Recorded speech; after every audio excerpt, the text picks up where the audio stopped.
What's happening, video land? How y'all doing on this beautifully sunny Thursday in the fall? How are you all today?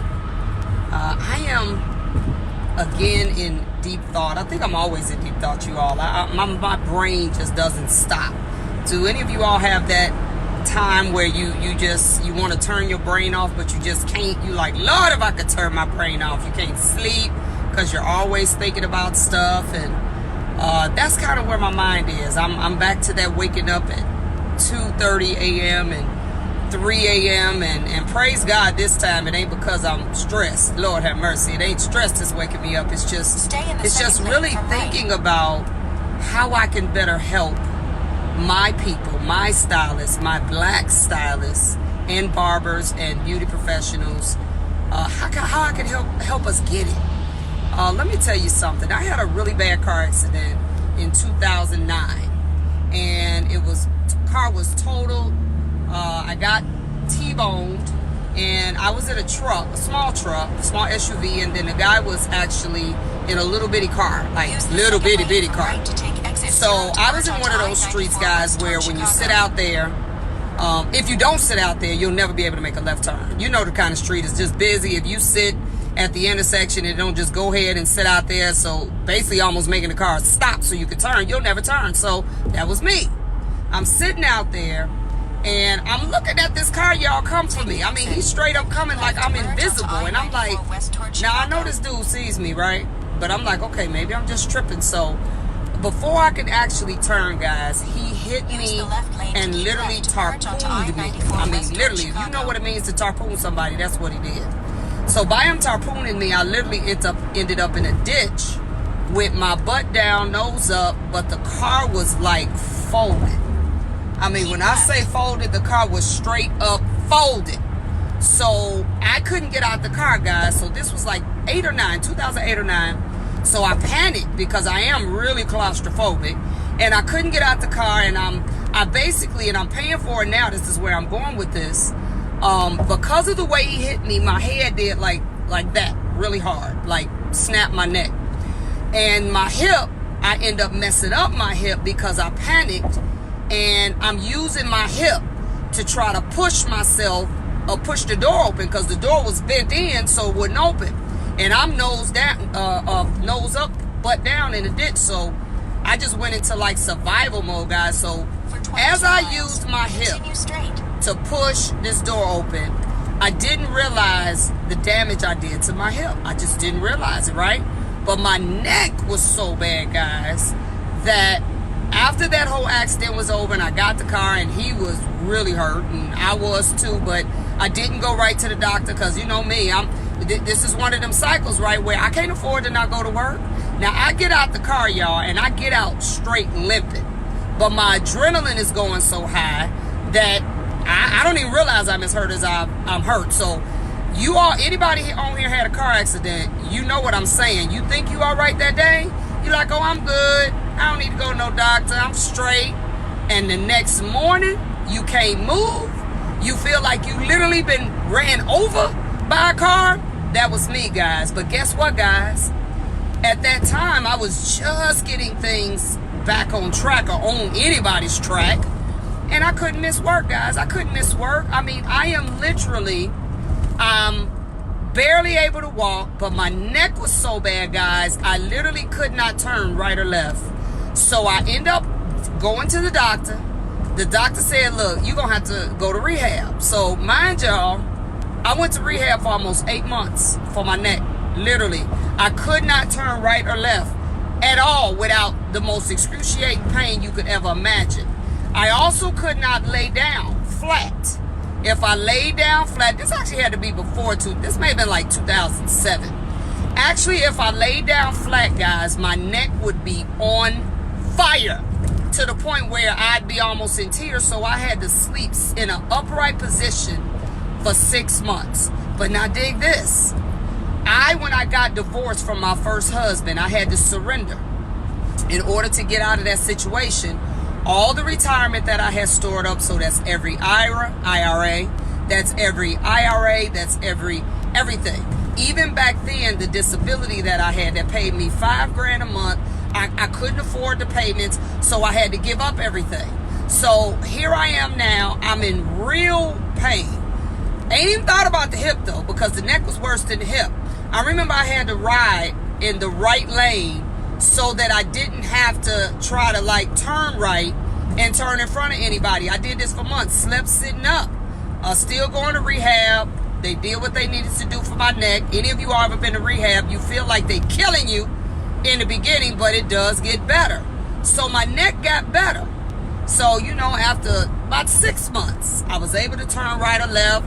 Praise God, I was able to actually lay down, but dig this. I'm still working, doing 17 hours a day at least, and still basically standing up, trying to do this, you know, refuse. What is up with these cars getting over on me today, guys? Refuse to actually wear any type of neck brace because it was too uncomfortable. So here I am, and I gotta work.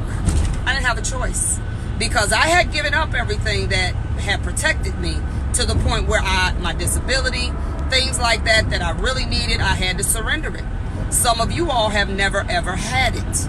So here I am in this position again, and however old I was at that time, and I'm just like, this cannot be. This cannot be the way I live this thing out, where I gotta, every time something happens, or I gotta almost be afraid that if something happens, that it's gonna put me in a position where I'm gonna basically almost be homeless. So I gotta do better, guys. I gotta do something different. This was my mindset. Now, mind you, let's fast track to the day, and I did. I actively, and I'm gonna get into some of the things that I did, but I actively worked on making those things better. So now let's fast track to today.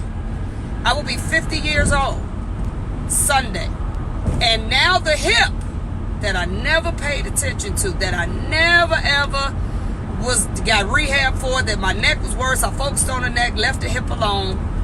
This hip now has gotten so bad, and it's because of that accident, that I really can't sleep on it. I really can't, like, I used to love car rides where, I love being in the car. I started these videos in the car. The car is my war room. That's my think tank. That's the place where I grow and think and cry if I need to, or whatever it is. But I cannot now sit in a car for any extended period of time. I can't do it because I didn't really focus on the hip. So now this is where it gets real for me, guys. If I had not had the unction or had the desire to switch gears around that time, 2007, 09, I'm talking about money in total shambles. I'm making it. I'm working like a dog. I have zero clue where it is. So I can't take off work. I can't afford an accident. So no matter what happened to me, I had to work. I'm gonna take you back a little bit. In January of 1999, I had a hysterectomy at Northwestern Memorial Hospital, and I had it because I had had 5 or 6 surgeries before that made me have to make that decision, which I was fine with. I wanted them to do it earlier. So I had had cancer, cervical cancer. I had what's those things? Fibroids, which meant I had to have multiple myomectomies. I had endometriosis, which is scar tissue that evolves from constant surgeries. I had to go through all these things, guys, and I remember in that cycle, this was actually before that, because I had these cycles of doing well with money, then squandering it, then doing well again, then squandering it. And this was in the cycle where I was doing well, but then I had started squandering it. So here I am, I had to have all these surgeries. And I remember the times, some of the times when I had the surgeries, I was supposed to stay off 2 weeks, 3 weeks, 4 weeks, 10 weeks. And I remember saying to the doctor, I can't stay off 10 weeks. 10 weeks was the difference in being homeless in certain situations. So I couldn't stay off. I had to go to work anyway. I remember having fibroids so bad. For any of the women out there that have ever experienced this, I have fibroids so bad that I would be standing at my station and I would hemorrhage, where literally I would be standing in a pool of blood. But guess what? I still couldn't go home. I still had to keep working, clean it up, do whatever you got to do to try to keep it controlled and keep moving. I still had to continue to work no matter what. Now, this wasn't in every cycle, because some of the cycles I had the disability, I had the things, I had saved up a couple dollars so I could maybe stomach a couple weeks being off. But I'm saying all this to say that I have learned at this stage what it means to break it, fix it, break it, fix it, break it, fix it again. And to put myself in positions financially where if the next thing happened, or the thing we call life, I would not have to worry. I would not have to cry. I would not have to continually do the type of work we do and not be able to use my hands or stand up or whatever it is. I have been in that position. The last time I got in that position and I made the decision, no more, was when I said that's when pride goes out the window. That's when I don't need that bag. I don't need those shoes. I don't need nothing. That's when I went from wanting having every luxury car to give me a regular car that got regular oil change prices and regular. That's when I got into a cycle where I had to say, as much as I didn't think it then, money does matter. I had to grasp that concept. I had to say, you know what? I can't keep living like this. And let me tell you what I did. I've told this story many times. I ended up going to a bad check writers class that was sanctioned by the courts, that they like, you gonna go or you gonna pay this almost $4,000 fine. And I said, and that class was the best thing that ever happened to me, because that class showed me a side of money. How to do cash flow projections, how to do break-even analysis. I never knew that there was a science to, if you decide to open a shop and if you put $50,000 of your money in the shop, I never knew there was a way to figure out and look at the numbers and come up with when you're going to actually get your money back. I didn't know how to do that. I learned that then, and then obviously I've gotten way better at that now. But I started then looking at some of my fellow stylists, because I learned all that in that class, and I said, okay, I actually like this stuff. And I started loving understanding what was happening after I bought all these products. I love knowing that after I bought this, my profit margin after buying the products, and then after paying rent and paying lights and paying gas and all this other stuff, which is what we call in the financial world fixed and variable expenses, or you even may hear it called the cost of goods and services when it comes to the towels you got to buy, the neck strips, the this, to that, the shampoo, the conditioner, stuff you cannot do your job without. I got to the point that I love the fact that, okay, if this client gave me $150, I actually was able to know to the penny how much product I used on her hair, because I used shampoo, conditioner, spritz, some edge control, some foam, some this, some that. I literally got to the point that I had learned enough to be able to tell you how much product was used out of that $150, and then how much, what percentage out of those are my COGS, or those are what you call my variable expenses. Those are things I have to do my job, but they aren't fixed. The amounts change here and there. And then my fixed expenses, which were my rent. I got an assistant that I paid a weekly salary to, and whatever, lights, gas, or whatever else you got to pay for, that pretty much it's every month, stays the same. I got to the point, guys, that I so enjoyed knowing exactly how much came out of that $150, because that gave me the knowledge to know, do I need to increase my prices? And my products costing me too much? Because this is what would happen, guys, when I first learned how to do this, and I teach this in my Money Matters membership group. When I first learned how, I actually was realizing that out of 150, y'all, I was spending about $50 on all this stuff. That means I'm only profiting, no, actually it was about $65 in the very beginning.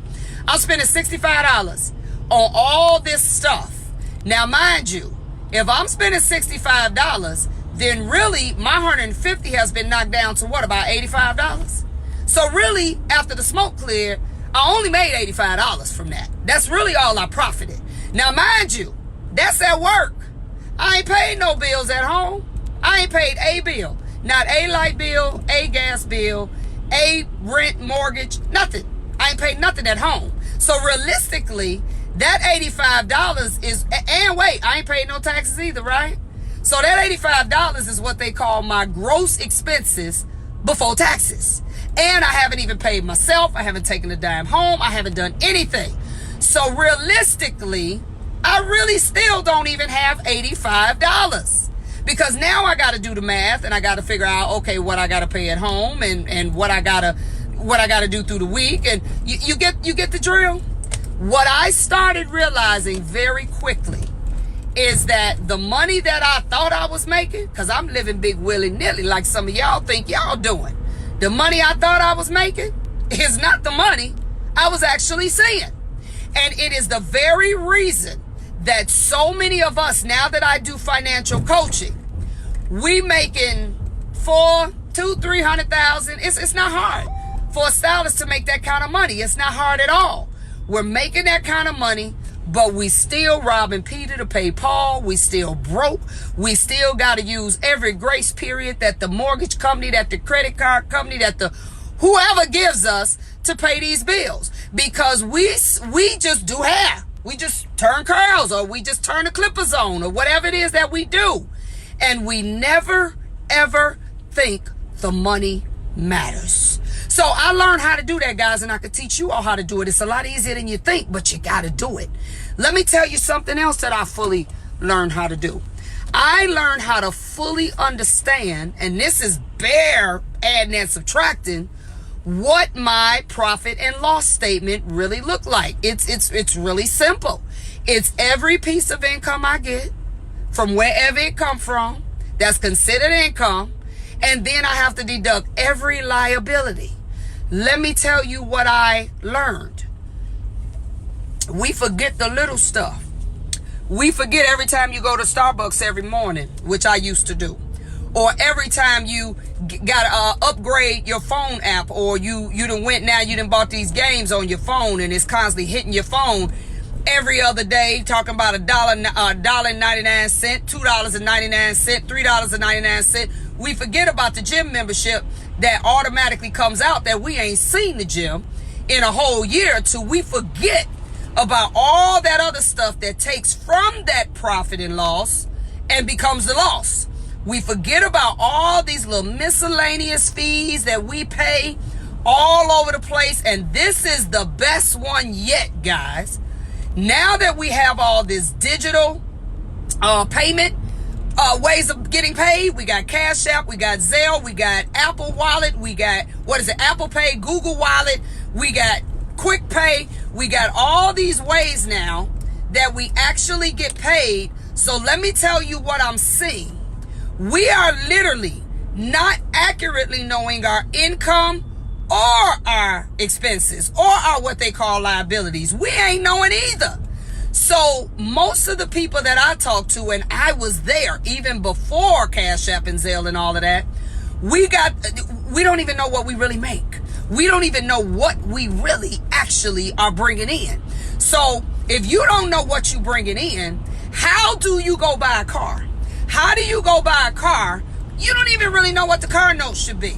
You don't even really know what the gas needs to be. You have no idea what the expenses actually need to look like, because we don't even know accurately where our income is. We don't really know accurately where our liabilities, all of them lie, because they all take from the pot.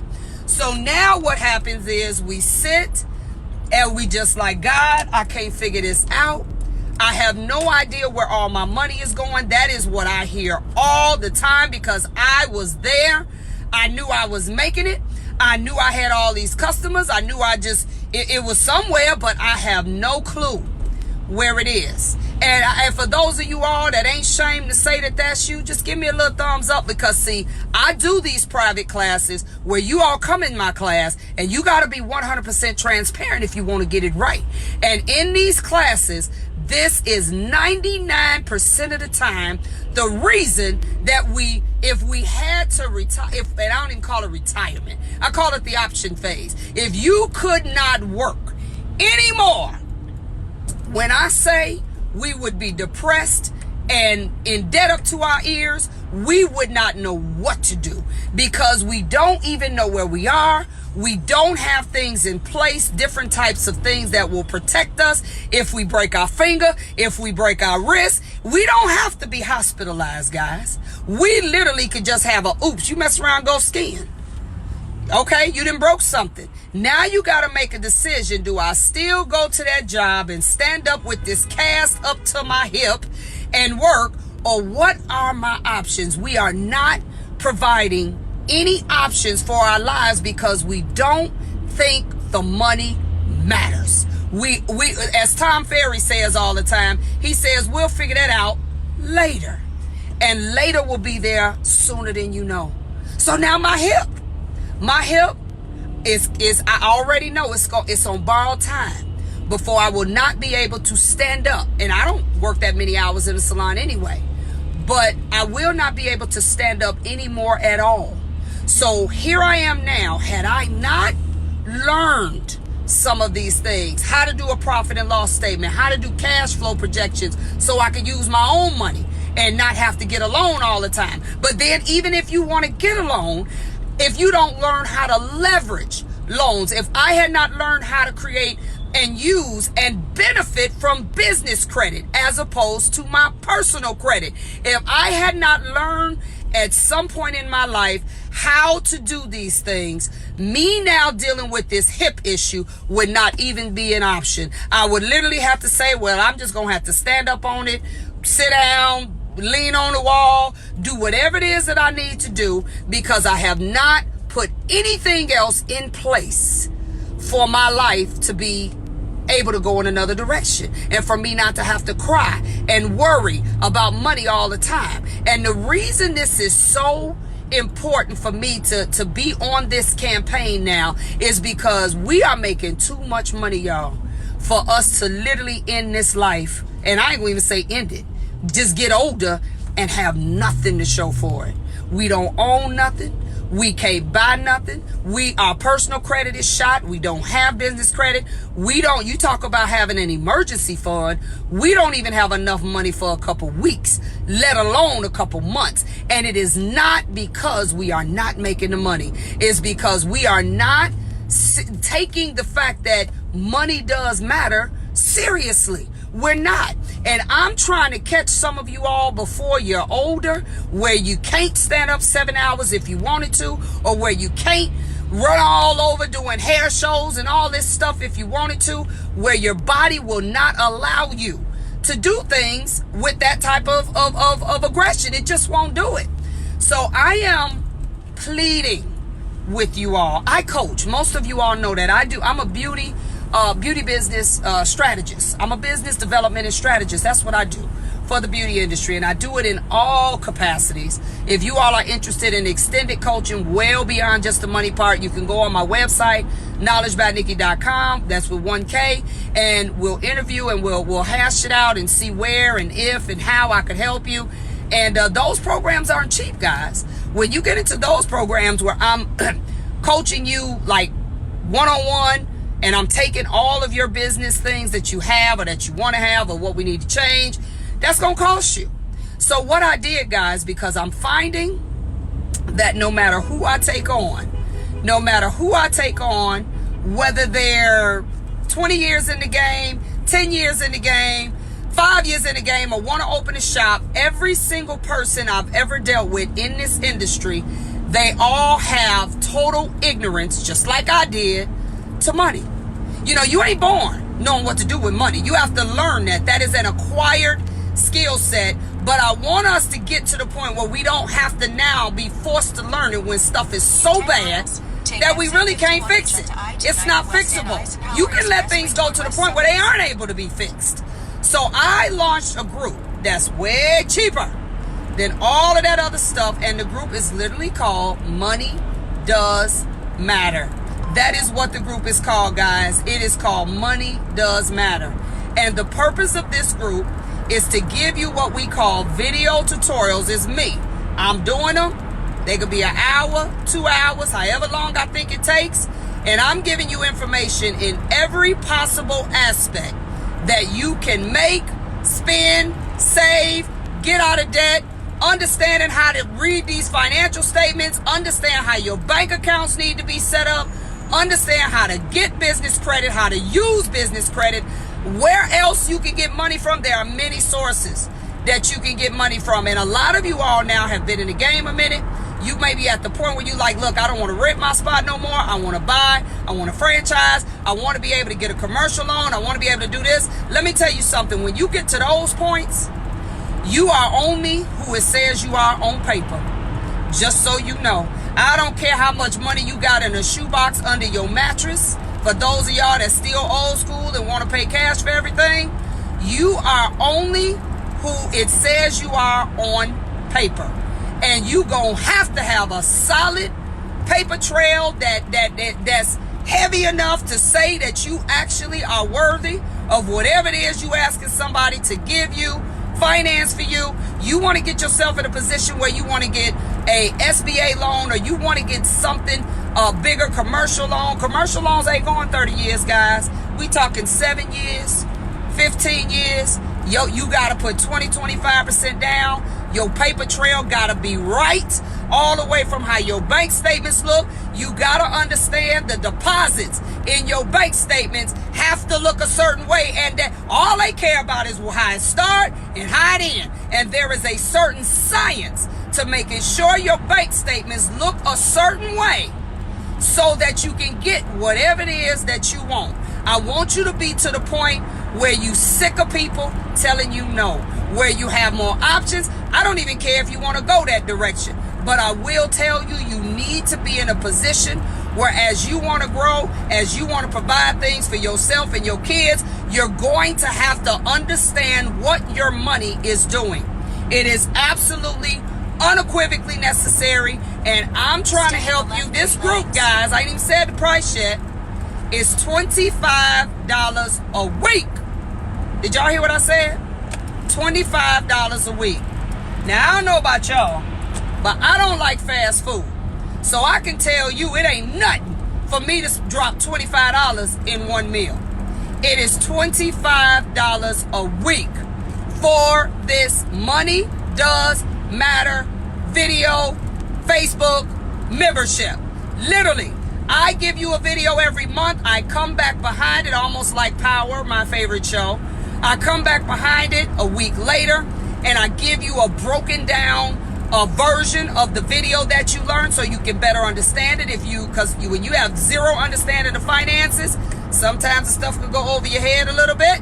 So I break it down even more. I also am constantly sending you videos of things that I have in my library that I run across that are other people teaching you about different principles of money. And guys, all I can tell you is, if you want to be in a position where if you had to quit work today, and I'm praying that quitting comes at your choice and not because something forced you to, injury, accident, life stuff, it happens, guys. It happens. And I don't see even 90, not even 10% of us that are prepared if that thing, when that thing happens. Yeah, we're not prepared. We just burn up. I went in a salon. I had to do a site visit for one of my coaching groups. This is the straight up one-on-ones where I do everything from hire your workers to fire your workers to sit down and talk to your workers to I literally is way past Tabitha, y'all. I do a whole lot of extra stuff. I deal with make sure your legal structure is correct, how you dealing with your taxes, if you're paying them at all. I deal with all that kind of stuff. So I had to go into a salon and I had to do a site visit, guys. And this is the thing that really broke my heart. And it distracted me actually from focusing on what I was there for. A girl had on a full body cast. When I say full body cast, all the way from her ankles, and at the top, the plaster part of the cast looked like it went right above her stomach. But the actual breastplate part of the cast was made out of that hard plastic, almost like football players, stuff that they shoulder pads, and it was made out of that real hard plastic. So because of this, she couldn't lean forward. Total inability to really hardly move at all. So I'm watching this girl, guys, and she's in there working. And what they've done is they've actually pulled her chair all the way to the wall. So her chair is all the way to the wall. She's actually sitting on like a drafting chair. She's leaning against the wall because that's how she got to do it. She got one leg. She was in a bad car accident. She got one leg kind of put up on a stool, and they pulled the hydraulic chair all the way back for her. So her clients have to sit in the chair real awkward. They got to kind of lean their heads back into her because she can't lean forward for her to basically service them. So I'm watching this, guys, and all I'm saying to myself is that girl absolutely does not want to be here. But guess what? She didn't have a choice. Because, and this girl had been doing hair, because I asked, about 15 years, this girl didn't have a choice. So I'm watching this girl work, and you could tell she was probably in pain. I'm watching her pop pain pills because I was there for a minute. And I'm just saying to myself, we got to do better. We got to do better. There are many things that she could have had in place, that she could have had situated where she would not have had to come to work at all. But obviously she didn't know that. Or worse than that, even if she knew it, she has not added that into the equation of her money and what's going out, so that if something happens, she'll be in a better situation. So I'm watching this girl, and I'm grieved by it. I'm literally grieved by what I'm seeing, because I'm like, this is crazy. And it was an eye-opener even for me. Like, I've got to work harder. I got to help you all more to be able to get the concept that life gonna happen. And you got to start preparing before it happens. And you got to start thinking. Our clients change, guys. They change. They have to leave. They stop coming. They get older. They retire. Don't need their hair done as much. They move. Things happen, guys. And I'm telling you, all I see is us tricking off money. Stylists, hairstylists, barbers, estheticians, nail techs, and the black ones I'm really talking about. We got to be probably the sharpest group of people that could ever be in any profession on this earth. We look good, we smell good, we together, we spending all this money on our outer appearance. And don't get me wrong, y'all, I am perfectly fine. We are in the beauty industry, so I am perfectly fine with us making the strides to make sure that we look like what we do. But I'm talking about when you got 10 bags and you go buy another one with money you ain't got. I'm talking about when your apartment is I didn't say house. When your apartment is $1,800, $2,500 or $1,825, and you go buy some shoes that are the equivalent of your rent. I don't understand that, guys. And at a point, you gonna have to not only want to see money on your back, but you gonna have to want to see money in the bank. That is just real talk. You gonna have to get to the point where you want to see money in the bank as much as you want to see money on your back. And this is the rule of thumb. If you ever take any of my private sessions where I sit 10 to 20 people down, you got to bring stuff in, your bank statements, your POS statements. I don't care who you process with, Square, Cash, I don't care. Bring me the statement in if it's something outside of your bank, whatever. And you got to bring in liability stuff, all kind of stuff. If you ever sit down with me, the first thing I'm going to do is I'm going to scan the room, and I'm going to look at everything everybody got on. And I'm going to say, okay, I ain't got no problem with looking good. If you could afford it, do you. But I'm going to ask you, the purse you got, the shoes you got, the jewelry you're wearing, all this stuff that make us look good, I'm going to ask you how much or what percentage of that do you have in the bank? That purse costs you $600, $700, but you don't even have $200 in the bank. That's a problem. And now, unless you told me it was a gift and somebody gave it to you, it's a problem, guys. And all I'm saying is we have got to shift some of our energy into putting our money into things that will help us in the future. And depending on what happens in life, I mean your near future, nearer than some of us think, we have got to start doing more with our money than just spending it on what I call depreciable goods. I'm talking electronics. Look, I got the iPad, I got all that. But guess what? I analyze every time you get ready to buy something. This is what I want y'all to do and I would love for y'all to join my $20, a funky $20 a week group. I got the link right at the title if you all want to join. I would love for you all, every time you got ready to purchase something, just say to myself, do I really need it? Do I even really want it? And do I just have to have it right now? Also say to yourself, let me look at my bank account. Yeah, you should have known before you went to the store. Let me look at my bank account. Let me look at how much money I have in my account. Let me make sure all my bills are paid.